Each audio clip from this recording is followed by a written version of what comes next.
Ayan, ito titignan natin ngayon is 5,000 square meter more or less. Pero title dito, pangalan ng kapatid niya. At patay na yung kapatid. So yung mga anak yung may hawak ng title. So mana-mana kasi nila to. Ito yung umpisa. Tapos hanggang dun. Tapos diretso siya. So 5,000 more or less yung binibenta ng seller natin. At the same time, kailangan itong i-subdivide lahat. Pero madali lang naman ito. Kasi ano lang naman, ito lang naman yung tatanggalin natin. Maiiwan sa kanila yung matitirang portion. So ito, kailangan lang ipa-approve. So sabi ko nga sa kanya, sasali na natin lahat. So dito yung right of way. Kasi ang kalsada na yan, papakita ko po sa inyo mga sir. So dito tayo makakabili ng right of way. At least 3 meters wide. Maganda ito sa mga naghahanap ng residential na pwede mong farm lot. At the same time malapit ito sa highway. So highway ito siguro at least nasa ano lang yan, sabi mo ng 80 meters or 100 meters more or less. So ito yung pwede nating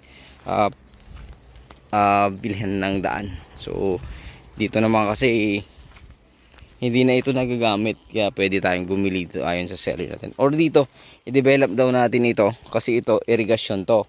Pwede nating i-develop ito tapos bibili tayo yan sa lupa din ng pamangkin niya, yung kapatid niya dati.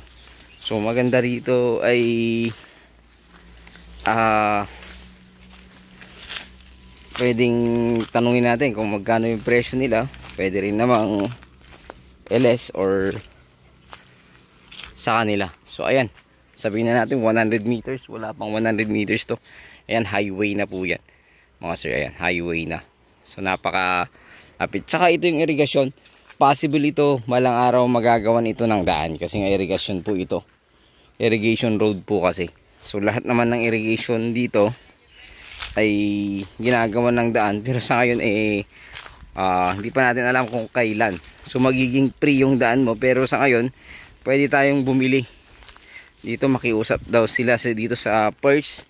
Siguro at least nasa ano lang to, nasa 24 meters. So sabi mo 25 meters hanggang dito yung hindi sa kanila. Ayan, hanggang hindi sa kanila kasi to. Dito bibili tayo, tapos dito bibili din tayo sa pamangkin niya to. Kaya ito wala nang problema, makakausap natin yan. So yun yung property hanggang doon. So ayun, muli sana magustuhan niyo po ito dito sa bayan ng Umingan, Pangasinan, malapit sa highway. At the same time need na masubdivide lot, pero ang presyo naman nito mga sir ay saktong sakto lang kung sagot daw nila ang daan.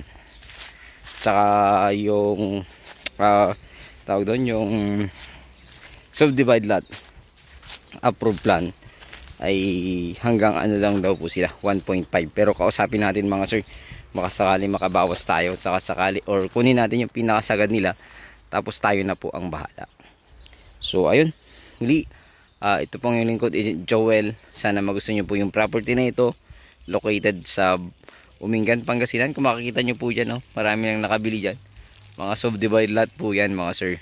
So murang mura po ito, and 5,000 more or less square meter po ito mga sir, mga madam. So sana magustuhan nyo nga po ito dito sa bayan ng Umingan, Pangasinan. Muli, maraming salamat. God bless you all.